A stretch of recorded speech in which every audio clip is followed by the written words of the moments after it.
Hi everyone, I've been back from Rwanda for 1 week and just wanted to share some of the things that we got up to whilst we were out there. There's some exciting news at the end of this video, so stay tuned to find out more about what we'll be doing in Rwanda later this year. To go to Rwanda in February and March of this year, and my main goal was to deliver the trauma healing workshops to our participants from Kigali and also in the north. This is a group therapy course which is run by the Trauma Healing Institute, and we found it to be so successful. We started off with the charity Faith Victory Association, which empowers women to learn trade skills such as hairdressing and tailoring, and these are women who have been victims of domestic abuse or teenage pregnancies and are now single mothers or victims of rape. We had 33 women in the group, 2 staff. We hadn't considered that they were walking for up to 2 to 3 hours to get to this course, and so some additional costs included getting them some transport. And we also didn't realise they didn't have their own Bibles, and they were so hungry for the word, and they really wanted to own their own copy of a Bible in their own language.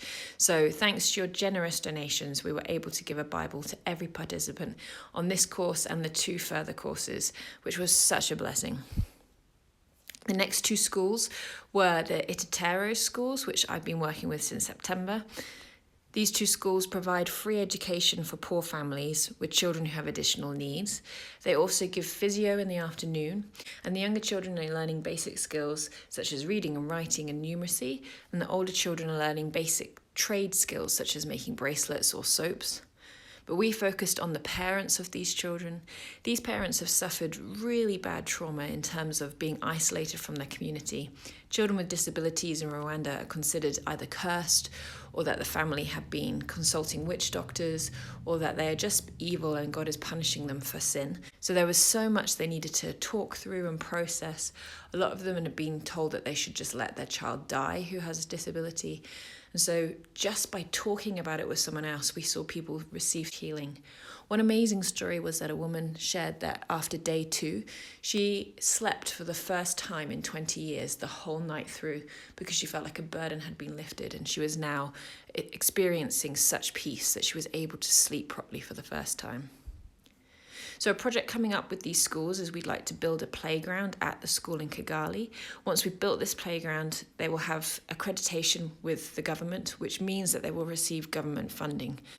But one quick testimony before we finish is I just wanted to share about this woman, Genevieve. She is a Burundian refugee who is only in her early 20s, and she unfortunately got into a very abusive marriage, which resulted in her being so badly abused one day that she had an early pregnancy at 7 months, and her baby had a disfigured hip and was therefore considered disabled. So I went and visited her. He's now only 5 months old, and we were able to provide the finances for him to go to hospital to have this hip realigned.